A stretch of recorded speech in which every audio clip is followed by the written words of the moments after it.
Yeah, this is a silver chart, and one thing I was pointing out is that I always wish I knew I had some advanced information. And well, this would have been hard to say, but you know, when you're looking in here closer, people were wondering where this was going to fall to, but they kept raising margin requirements, and it would have been smart to go short right here. It could have been done. It could have been done for a couple of days. So like when you see something like this, when it's falling like a knife, it's like get out and go short right away. I'm not playing games with this market no more. Same thing here. There was time to go short. There was time to go short. Now, as far as I think one of the biggest things is to watch what Ben Bernanke says. I'm not buying into all this conspiracy garbage left and right. I know when Ben Bernanke talked here, the market, you could say, overreacted, but what it is was everybody was hit the greed button. Go short. Ben said no QE. Nail it. And they nailed it. So it made it pulled the price down more. Was that a conspiracy? I don't know. Just people trying to make money, right? They're all fighting each other. That's what I looked at.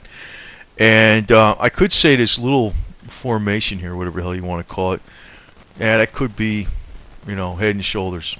I agree.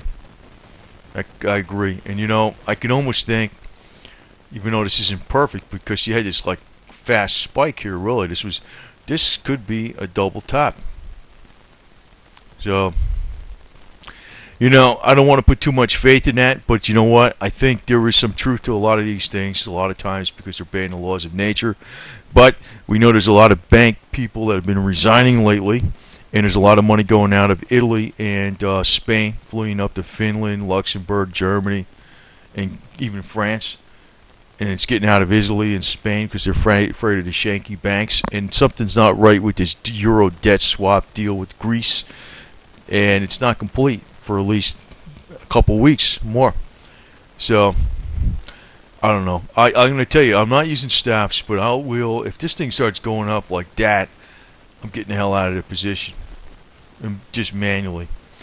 But when I get down around 30 or even below 30, around 31, stops are going in place. Now, if I screw up and they say, for instance, I get knocked out of the position fight and it gets stopped out, to me, that means I still believe this trend would be going down as long as Bernanke didn't open up his mouth and there's no like excess liquidity out there. I mean, they're not going to pump a lot more money into the system. I'm going to go triple short probably. I'll probably go triple short because I would figure that would have been a little temporary bounce.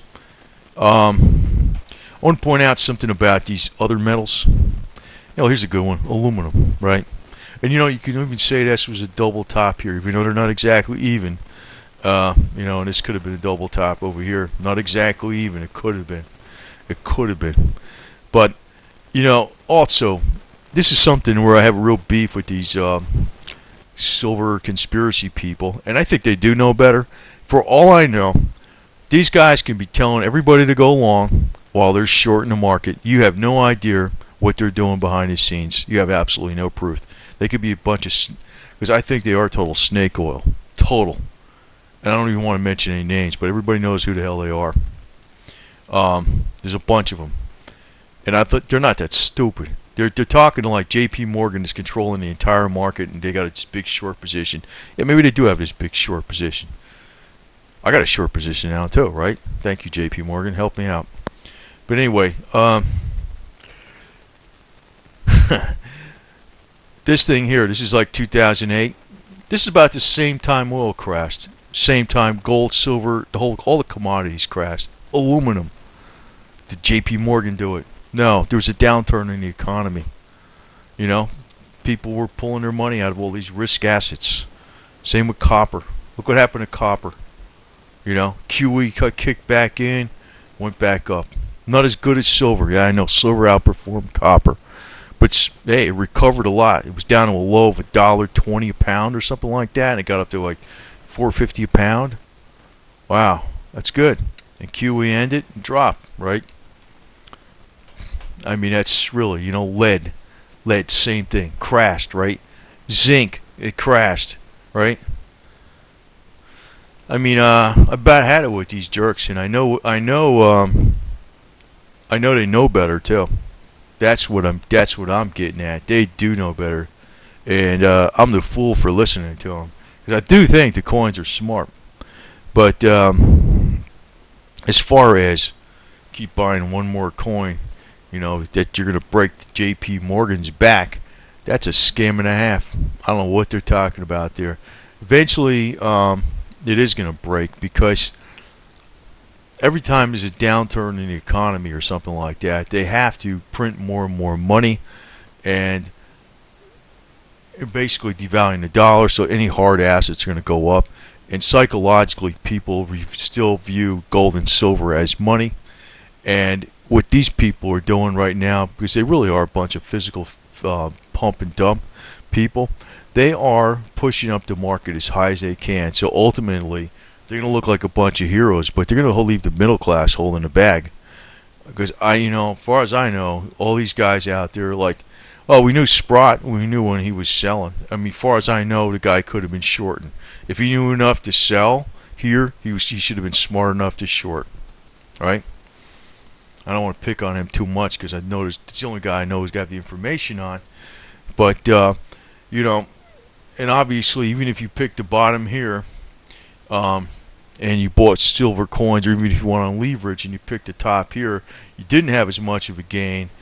Or even as, plus the gain was within a few days for this period here. Even if you caught it right here, you still had it. This was like a daily chart. Nailed it down here. The next day you went short.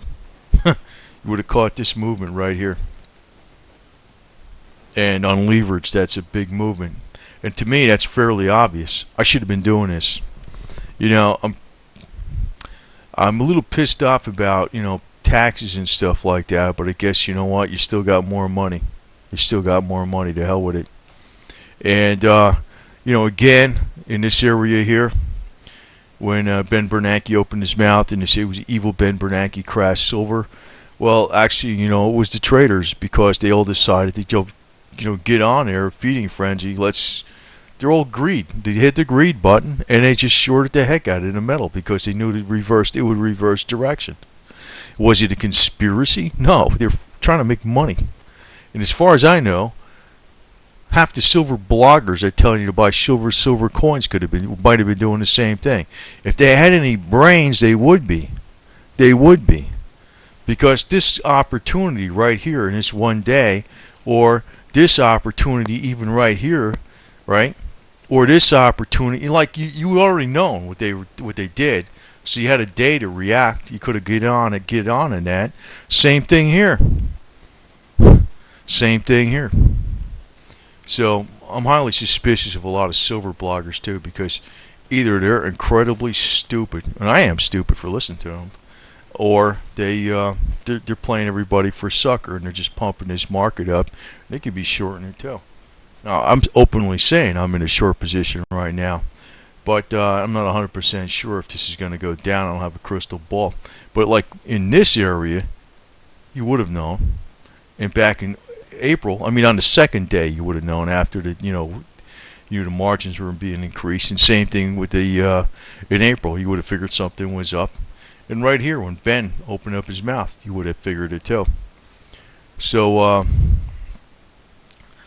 I really don't trust the silver bloggers more so than Jamie Dimon. I would trust Jamie Dimon over a silver blogger, because at least I figured a guy's going to give me some kind of information. If he's going to try to scam me in a smarter way. So not that I would trust anything he says on face value, but I would probably get more straight information from Jamie Dimon than I would a silver blogger. Anyway, I just want to point out a couple things, and also on these metals. Since Mark Farber says that data coming out of China is very suspect, when you have that PMI Global Manufacturing Index and the data out of the index out of China, if they're giving a bunch of garbage numbers, and they might be, I think it's very important to look at the metals prices, especially copper. Like for instance, if copper was dropping like a stone or something like that, that's telling you there's a problem with the economy. And I don't know if it's going to drop like a stone because of the traders just decided to get out of it, get out of it for some reason or another, like this happened in 2008.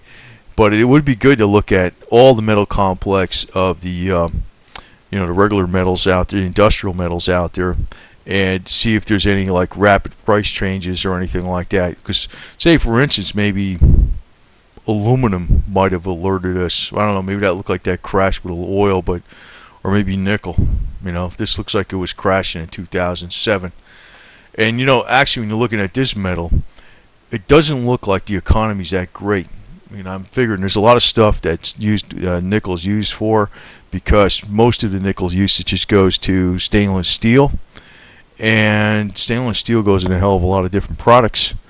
So this kind of tells me the economy's not that great, and also the fact that platinum, well, finally platinum got more expensive than gold very recently, but platinum has been less money than gold for some months now.